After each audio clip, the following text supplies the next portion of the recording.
आपको इस पर हर चीज़ मिलेगी पढ़ाई से मुतालिक और मुख्तलिफ़ सब्जेक्ट्स के हवाले से, ताकि आप इजीली चीज़ों को अंडरस्टैंड कर सकें, समझ सकें। और वो तमाम चीज़ें जिनके लिए आपको भागना पड़ता है ट्यूशन सेंटर्स या फिर आपको लेनी पड़ती हैं ऑनलाइन क्लासेस और ख़र्च करने पड़ते हैं बहुत सारे पैसे, वो नहीं होगा और आप इजीली घर बैठे मेरे चैनल के थ्रू पढ़ सकेंगे। अच्छा, मुख्तलिफ़ सब्जेक्ट्स हैं जिनके ऊपर मुख्तलिफ़ वीडियोस मेरी अवेलेबल होंगी इंशाअल्लाह बहुत जल्द। लेकिन फ़िलहाल जो मैं मोस्ट वांटेड वीडियोस हैं या फिर ये कहना चाहिए कि बच्चे जो जानना चाहते हैं, जो पढ़ना चाहते हैं, वो है इंग्लिश लैंग्वेज के मुतालिक भी और कन्वर्सेशन प्रोसीजर्स भी। अब ये चीज़ें इतनी आसान नहीं होती हैं और छड़ी घुमाती आ नहीं जाती हैं। इनके लिए थोड़ा सा आपको वर्कआउट करना पड़ता है और थोड़ा सा आपको चीज़ों को समझना पड़ता है। वीडियो को ज़्यादा लंबा नहीं करेंगे, हम पहले बेस से स्टार्ट करेंगे और ये वो बेस है जो बिल्कुल बिगनर्स के लेवल के हिसाब से, यानी कि अगर आप कोई बड़ा देख रहा है तो वो ये ना कहे कि क्या बच्चा चीज़ पढ़ाई जा रही है। बच्चा चीज़ नहीं है, ये तमाम उन स्टूडेंट्स के लिए हैं कि जो 3, 4, 5 पे हैं, क्योंकि आजकल सारे बच्चे यूट्यूब चला सकते हैं। तो क्यों ना बच्चों को, अगर वो यूट्यूब चला रहे हैं तो उनको ऐसी चीज़ प्रोवाइड की जाए जिसके थ्रू वो लर्निंग भी कर सकें और अपने स्किल्स को मज़ीद इन्हेंस कर सकें। अच्छा जी, जब हम इंग्लिश लैंग्वेज की बात करते हैं तो इंग्लिश क्योंकि हमारी मदर टंग नहीं है, लेकिन क्योंकि फ़र्स्ट लैंग्वेज है और हर जगह इस्तेमाल की जाती है, तो आपको बेसिकली चीज़ों को पता होना चाहिए बोलने से पहले। बोलने के लिए जहाँ तक ग्रामर का ताल्लुक़ है वो भी आपको आनी चाहिए, लेकिन सबसे अच्छी चीज़, सबसे इम्पॉर्टेंट चीज़ जो आपके पास होनी चाहिए वो होनी चाहिए वोकैबुलरी पे गिरफ्त। अगर आपकी वोकैबुलरी अच्छी है तो आप फिर ग्रामर को यूज़ करते हुए चीज़ों को बहुत अच्छी तरीके से इंग्लिश में डिस्क्राइब कर सकते हैं। मेरे चैनल के थ्रू आप स्टेप बाय स्टेप चीज़ों को सीखते जाएंगे और फिर हम बहुत जल्द इंशाल्लाह कॉन्वर्सेशन सेशंस भी रखेंगे ताकि आप इजीली अंडरस्टैंड कर सकें कि चीज़ों को इस्तेमाल, इन चीज़ों को जो कि मैं पढ़ाऊँगी वो आपको कैसे यूज़ करनी है। ठीक है, तो पहला जो हमारा स्टेप है जहाँ से हम स्टार्ट लेंगे, हम डिटेल में तो नहीं जाएंगे कि नाउन क्या होता है, वर्ब क्या होता है, प्रोनाउन क्या होता है। ये सारी चीज़ें आपको मुख्तलिफ़ बुक्स अवेलेबल होंगी, मार्केट्स में बहुत सारी बुक्स अवेलेबल हैं ग्रामर की, आप उसमें से देख सकते हैं, पढ़ सकते हैं, वर्ब्स के फॉर्म्स याद कर सकते हैं और वोकैबुलरी के लिए भी बुक्स है। एक चीज़ जो मैं सजेस्ट करूँगी कि आप लोग ज़रूर परचेज़ करें वो है एक अच्छी डिक्शनरी। ऑक्सफोर्ड डिक्शनरी के डिफरेंट जो है वॉल्यूम अवेलेबल हैं, लेकिन ये है कि जो रीसेंट वॉल्यूम है अगर आप वो ले सकते हैं, परचेज़ कर सकते हैं, आपकी गुंजाइश है तो आप वो ज़रूर करें। वो जो डिक्शनरी होती है वो आपकी लाइफ टाइम काम आती है, ना सिर्फ आपके काम आती है, आपके बच्चों के काम भी आती है। ठीक है, तो वीडियो स्टार्ट करते हैं। वीडियो स्टार्ट करने से पहले मैं आप सबको एक चीज़ सजेस्ट करूँगी कि सबसे पहले मेरे चैनल को सब्सक्राइब कर लें और नोटिफिकेशन बेल को प्रेस कर लें ताकि मेरी आने वाली अपकमिंग जितनी भी वीडियोज़ हैं वो आप ना सिर्फ देख सकें बल्कि वो आपसे मिस ना हो, ताकि आपका कोई भी लेक्चर अगर मिस होता है तो फिर आप दोबारा भी उसको देख सकते हैं। तो पहले जो हम सबसे पहले चीज़ कवर करने जाएंगे वो है टेंसेस। टेंसेस के बारे में अभी मैं आपको रिटन फॉर्म में कुछ नहीं दिखा रही हूँ, सिर्फ आप मेरी बातों पर गौर से सुने कि टेंसेस क्या होते हैं। टेंसेस को उर्दू ज़बान में कहा जाता है ज़माने। ये भी आपको बहुत सारी ग्रामर की बुक्स में मिल जाएगा। और ज़माने 3 होते हैं, यानी कि प्रेजेंट, पास्ट और फ्यूचर, यानी कि हाजी, हाल, माजी और मुस्तकबिल। सबसे पहले जो हम पढ़ने जा रहे हैं वो है टेंसेस, यानी कि प्रेजेंट, पास्ट और फ्यूचर।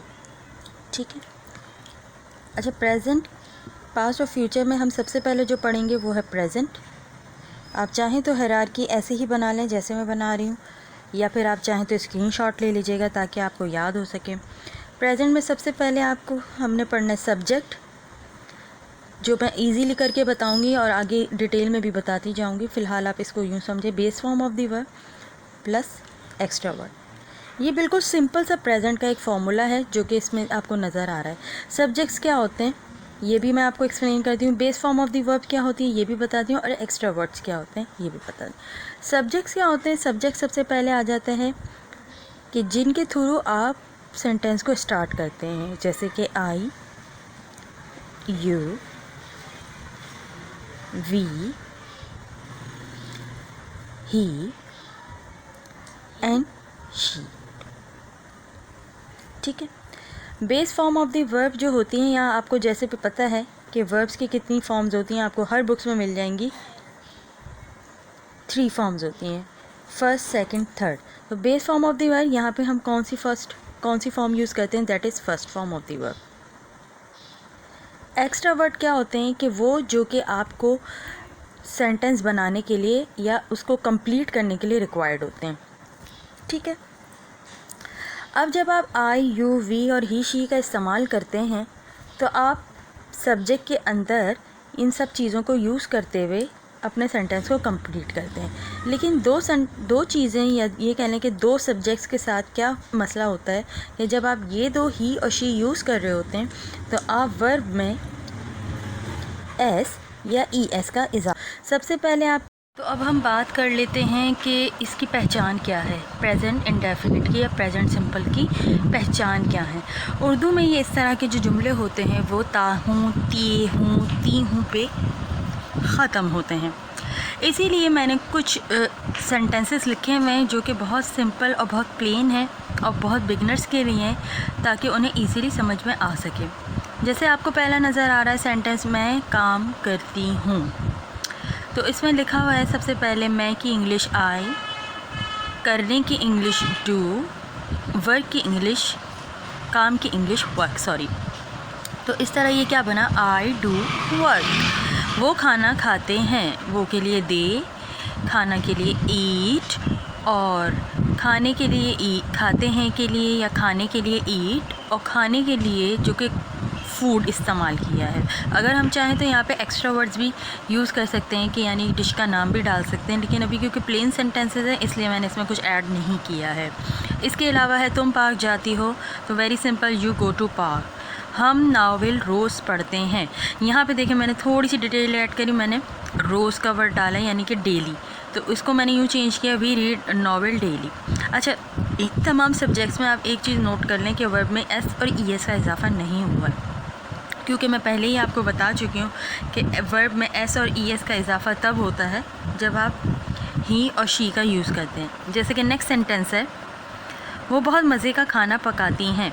यहाँ पे आपको समझ में आ रहा है कि ये किसी फ़ीमेल के लिए जुमला लिखा गया है। तो शी कुक्स डिलीशियस फूड। अब यहाँ पे एक सर्कल भी नज़र आ रहा है जिसमें आपको नज़र आ रहा है साफ़ और वाज़ेह कि एस जो है वो वर्ब की अंदर ऐड कर दिया गया है। तो जैसा हमने पहले पढ़ा था कि जब कभी भी इस किस्म के सब्जेक्ट्स आते हैं तो हम वर्ब में एस या ई एस का इजाफा कर देते हैं। अब अगर हम ज़रा सी डिटेल ऐड करना चाहें तो ये किस तरह से करेंगे, और थोड़े से सेंटेंसेस को मुश्किल करना चाहें तो किस तरह से करेंगे, उसकी भी 3 एग्जांपल्स मैं आपको बता रही हूँ। जैसे मैं हफ्ते में 5 दिन पढ़ाता हूँ, तो इसकी इंग्लिश किस तरह से हमने कन्वर्ट करी है कि I teach 5 days a week। अब इसमें कुछ एक्स्ट्रा वर्ड्स आ रहे हैं जैसे कि 5 दिन। फिर है मैं कभी कभी रात के खाने में चावल खाता हूँ। अब यहाँ पे मैंने इसको इस तरह से किया कि I sometimes eat rice in dinner. आप इसको यूँ चेंज भी कर सकते हैं कि I eat rice sometimes in dinner.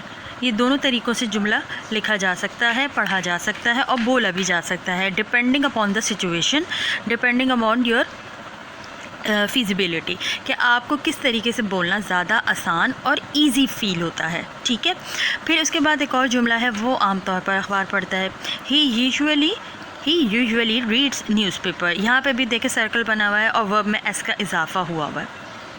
तो ये क्या है, ये ज़रा सी एग्जांपल्स दी हैं मैंने कि अगर हम ज़रा सी भी डिटेल्स प्रेजेंट सिंपल में ऐड करना चाहें तो किस तरह करते हैं।